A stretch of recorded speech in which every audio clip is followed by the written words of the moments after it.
Edge Designations, FRM Part 1 Revision and Exam Program for the 2024 exam cycle.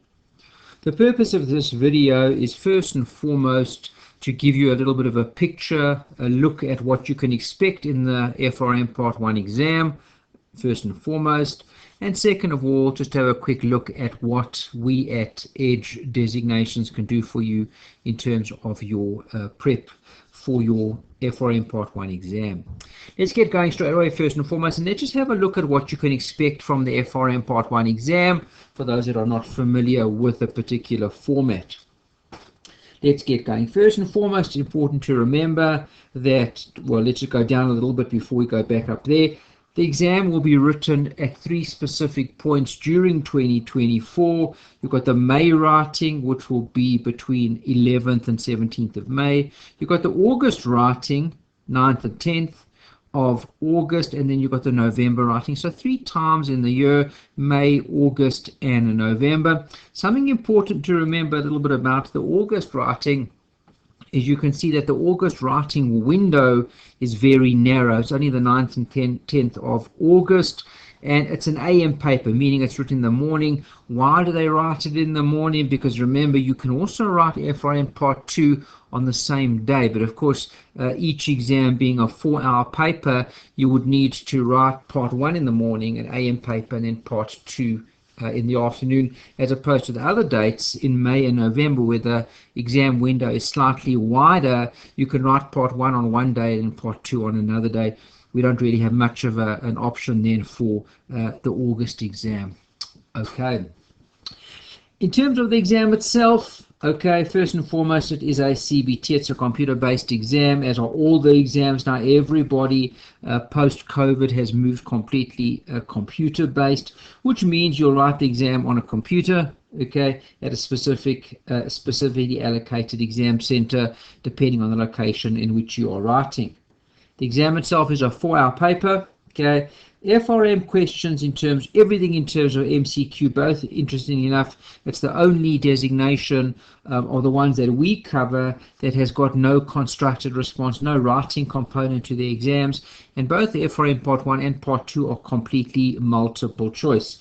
FRM Part 1 multiple choice, it's 100 questions to do in 4 hours, and guys, the maths is fairly simple, okay, in that you have got a total then of 2 minutes 24 seconds per question, or 144 seconds per question, just over 2 minutes to do each question. Okay, now the obvious question is, okay, is that sufficient time? You've got your 240 minutes, which is your 4 hours, and you've got to do 100 MCQs. There's your 2 minutes and 24 seconds. Now the big question is, that sufficient? Is it too little, too long, etc.? It's just right, okay, but it's not generous, okay. And we often find a lot of FRM Part 1 candidates struggle to finish the paper because it's quite tight, okay. Finishable, absolutely, and definitely so, but you do need to push a little bit and try and get that done on time. So you've really got to get going as you get going. 4 hours is a long time to focus for, so you've got to just practice it, and that's why we give you practice papers. Keep in mind, GARP FRM also gives you a practice paper, so please make use of that as well, okay. Try and make yourself as exam fit as possible to be able to write and to focus and to finish the FRM Part 1 exam in 4 hours. Okay, in terms of FRM Part 1 and Part 2, they test 4 possible options. So you've got, in terms of your MCQs, you've got an A, a B, a C, and a D, and everybody knows, of course, those at least that have studied Book 2 by now, the quant section, that would give you a 25% probability of getting them right if you don't know the answer, 1 out of 4. Keep in mind, of course, guys, that in terms of FRM and all the designations, the same thing applies. There's no negative marking. So please, please, please don't leave anything unattended or blank. If you come and you've got 5 minutes left and you've got 10 questions to do, of course you won't be able to finish that on time, but just put one letter. For example, just put all A's, B's, C's or D's. Of course, in terms of exam technique, don't, if you've got 10 to go and you've got 3 minutes, don't put A, B, A, C, D, or try and guess them that way. Just pick one letter, then it'll give you about a 25% chance of getting the remaining unanswered questions correct, which gives you a few extra marks notwithstanding. Okay. Moving on in terms of the exam weighting, I'm sure everybody's seen this already before as you come to the close of your studies, this being, of course, a revision program. Okay. And if you look at the weightings, book 1, Fundamentals of Risk Management, 20%. The Quants book, 20%, we call that book 2. Book 3, Financial Markets and Products, a slightly bigger book, being 30%. And then Valuations and Risk Modeling, book 4, being 30%. Okay. In terms of the calculated policy, guys, it is very strict, and of course they are not open to any negotiations in terms of can you use another calculator just for today or anything like that. There'll be none of that, of course, guys. So it's the Texas Instruments, the BA2 Plus, or the Professional. And interesting for those guys that are coming across perhaps from CFA or CHI or any of those other designations, there isn't one additional option for FRM. That's the HP 10. Okay. Could be the 10B or something like that, but it's the 10 calculator for HP, Hewlett Packard. Okay, they allow that one, of course. Just remember, guys, if you're perhaps going from FRM to CFA, they do not allow the 10B. They only allow the 12C. So there's a bit of an additional optionality then for FRM. Okay, just in terms of, I just want to discuss the exam very briefly together with you. Okay, I'm just going to switch pages over here. Okay, and just something to remember as you go through, as we mentioned a little bit earlier, you've got 4 separate books that are going to be examined. You've got your Foundations of Risk Management. It also goes under the title FRM, 20%, Quants book, 20%, and Financial Markets and Products, that's book 3, 30%, mainly a derivatives type book, and Valuation and Risk Modeling, 30%, that's book number 4. Okay, now, just important, just something just to note. Okay, what a lot of candidates fall into the mistake and say, well, hold on a second, there are 100 MCQs, yes.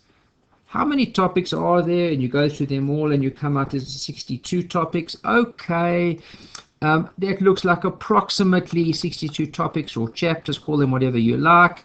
That'll be approximately 1.5, 2 questions per topic. So let's focus on our studies that way and make sure we cover everything in equal amounts. Now, the problem with that is that's not how FRM examines.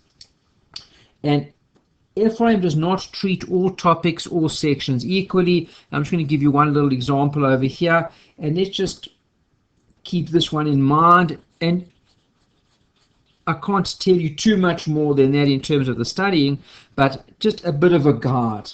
Okay, now let's have a look over here. Let's look at Foundations of Risk Management. That's the very first one. And it's now, the maths is easy here because it's 100 MCQs for the whole exam. This book is examined to the extent of 20%. We can expect, and this is correct, of course, guys, 20 multiple choice questions then coming out of book number 1, and you might say, okay, 20 multiple choice questions, 11 topics, 11 readings, 11 chapters. Oh, that looks like approximately 2 questions per topic. That would not be correct. Let me tell you why. Now, as you go through, I'm going to hit straight to topic number 5. Topic number 5 is Modern Portfolio Theory, MPT, and CAPM, the Capital Asset Pricing Model, guys. Over here, you can expect anywhere from 6 to 8 questions. Now, if they're going to be examining that topic so heavily, yes, other topics are going to suffer as a result. Okay, and you might find no questions on certain topics. Okay, another heavily examined topic from book number 1 is FRM. I call FRM 9, Learning from Financial Disasters. yeah, you could probably expect at least 3 questions out of there.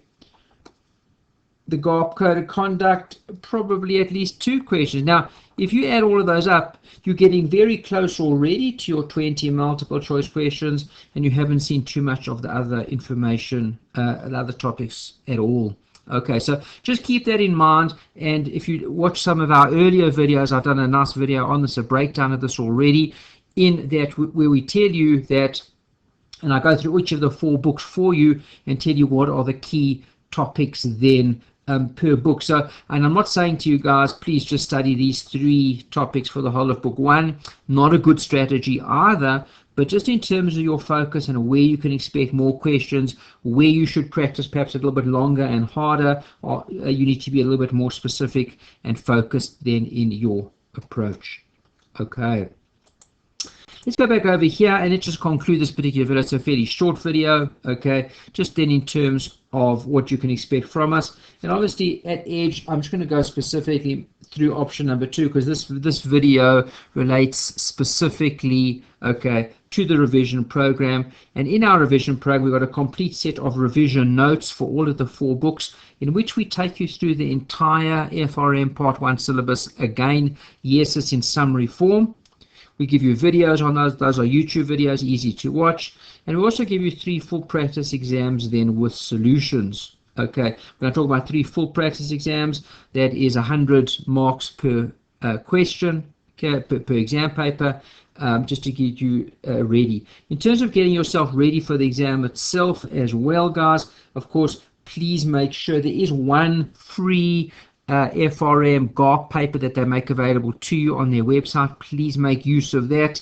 If you are using us as a prep provider, you have another 3 exams over here. Those are 4 exams of 4 hours each, and it's very good in terms of your exam practice. A lot of candidates say to me, can they take questions out of the exam, and when they do that particular section, do those questions from the exam? And my advice is always not to do that, and the reason being is because I like to leave the exams to the end, when you are exam ready to start practicing on exams, and to use those exams, number 1, to test your knowledge, and number 2 is to make sure that you are ready for those exams. In other words, you can sit for 4 hours, you can write an exam for 4 hours undisturbed, focused, okay, and hopefully get the right result then for those. Okay, so you do have more than enough exam practice. Of course, if you look at the Edge program, some of the other options as well, we do have a complete offering, which you call the online option. If you're looking for a bit of additional exam practice, some questions, we've got those for you, and just a few other a la carte items on our menu. That then gives you, hopefully, guys, by the time we come to the end of this particular video, a bit of a look at what you can expect then in your FRM exam. 4-hour paper, ABCs and Ds. Okay, you've got to work fairly quickly through this to get through the exam, but it's a fair paper overall. Okay, in terms of results, they normally come out 4 to 5 weeks after the the window has closed. Hopefully by now you've got a bit of a sense of what you can expect in the exam, got a bit of a sense of what you can expect from Edge in terms of a prep provider. And at this point, as we close off, we wish you the most amount of success in your FRM Part 1 exam. We never wish people luck, because luck is for people perhaps that have not studied sufficiently. We wish you success. You may need a little bit of luck on your exam day just to make sure everything goes your way, and no bad luck. Okay, but we wish everybody the most amounts of success in the FRM Part 1 exam, and hopefully we'll see everybody then in FRM Part 2.